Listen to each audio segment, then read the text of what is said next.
আসসালামু আলাইকুম। তো ফাইবারে আমি কাজ করার জন্য উপযুক্ত কিনা সেই জিনিসটা আমরা অনেকেই আসলে বুঝতে পারি না।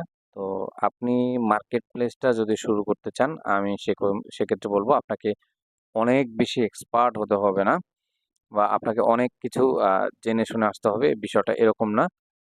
তো একটা ফাইবার আপনি অ্যাকাউন্ট করতেই পারেন। তবে তার আগে আমি কিছু কন্ডিশন আপনাদেরকে বলতে চাই।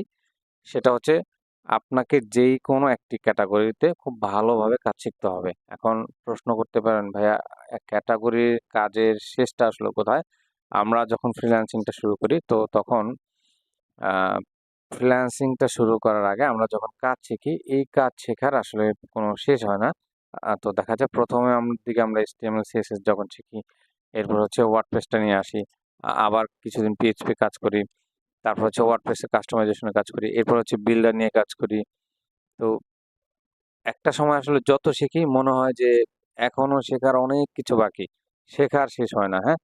তো এইরকমটা করা যাবে না। আপনি যখন একটি কোর্সে এনরোল করবেন, তো সেই কোর্সে মোটামুটি আপনি ৩ থেকে ৪ টি আ যেহেতু ফাইবারে আপনি অ্যাজ এ নিউ সেলার হিসেবে ৪ টা সার্ভিস আপনি প্রোভাইড করতে পারবেন। তবে ফাইবারে আপনি যদি গেইন করতে চান অথবা আপনি আ সাকসেস হতে চান বা আপনি যদি সাকসেস হনও আপনাকে ম্যাক্স যেকোনো একটি সার্ভিসের উপরে সুযোগ দিবে, হ্যাঁ? যেকোনো একটি প্রোফাইল আসলে ওরা র‍্যাংক করে থাকে। যদিও খুব কম কিছু প্রোফাইল আছে যারা ২ টা মা বা ম্যাক্স ৩ টা প্রোফাইল দাঁড় করাতে পারে। এদের আসলে ক্রাইটেরিয়া অনেক, এদের ট্রিক্স এরা বাহির থেকে ক্লায়েন্ট নিয়ে আসে এবং ফাইবারে কনভার্ট করে। তো যাই হোক আপনি টার্গেট রাখবেন যে আপনি একটা সার্ভিস দিবেন, হ্যাঁ? এখন একটা কোর্স করার পরে আমার আজকে যে মূল কথার যে আসলে বিষয়টা, আপনি একটা কোর্স করলেন সেটা ডিজিটাল মার্কেটিং হোক, ওয়ার্ডপ্রেস নিয়ে হোক, শপিফাই নিয়ে হোক। তো সেইখানে আপনি কোনো না কোনো একটি টপিক পাবেন যেটা আপনি খুব ভালো বোঝেন, হ্যাঁ? বা আপনি করার মতো সার্ভিস।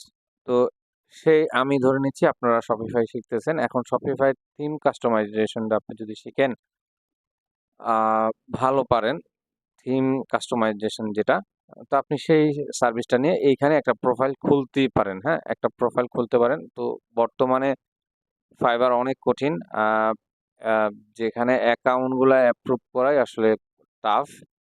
তো আপনি যদি সুযোগ থাকে, আপনি মোটামুটি একটা কোর্স শেষ করার পরে এইখানে আপনি একটা অ্যাকাউন্ট খুলতে পারেন এবং শুধুমাত্র শপিফাই যদি আমি লিখি এখানে যে থিম কাস্টমাইজেশন এই একটা কিওয়ার্ডের উপর যদি আপনি আপনার গিগ র‍্যাংক করাতে পারেন, তো মোটামুটি আপনি মান্থলি এবং আপনার চলার মতো খুব ভালো একটা পজিশন চলে আসবে।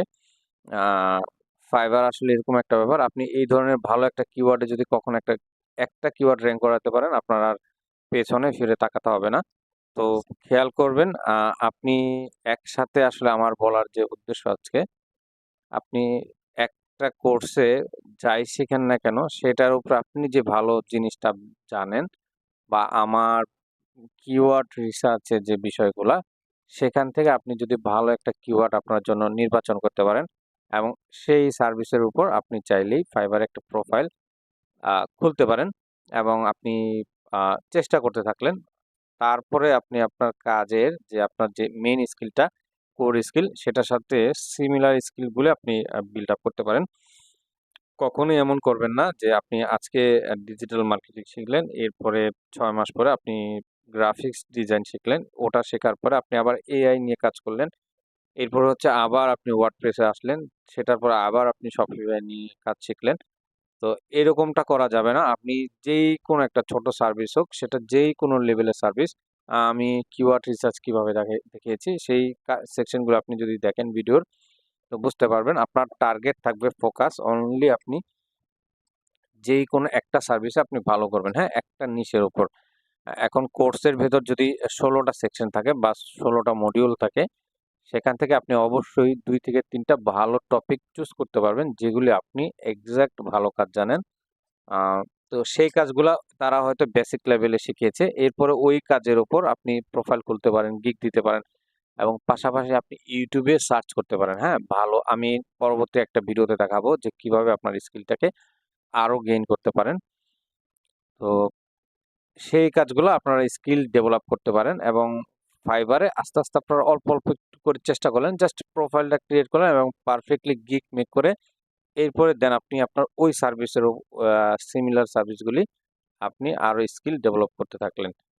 তো আজকের মেইন টপিকটা যদি একদম ছোট্ট করে বলি, ফাইবারে আপনি অ্যাজ এ নিউ লার্নার হিসাবে আপনার আসা উচিত কিনা, আমি যদি বলি যে আপনি যদি কোথাও একটি কোর্স করে থাকেন বা আপনার একটি ক্যাটাগরি অথবা একটি সার্ভিস সম্পর্কে মোটামুটি ধারণা থাকে, আমি হাইলি রিকমেন্ড করব আপনার ফাইবারে চলে আসুন এবং একটা প্রোফাইল অ্যাকাউন্ট খুলুন এবং প্রোফাইলটাকে অ্যাপ্রুভ করুন। জাস্ট অ্যাপ্রুভ করার পরে আপনি ডিসাইড করবেন কি সার্ভিস নিয়ে কাজ করবেন।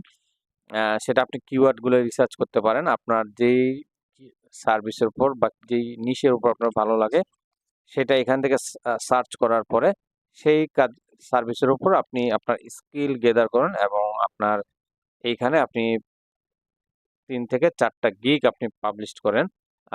প্রপারলি গিগ কিভাবে পাবলিশ করবেন এবং কিওয়ার্ড কিভাবে ফাইন্ড করবেন সেই ভিডিওগুলো আমার দেওয়া আছে।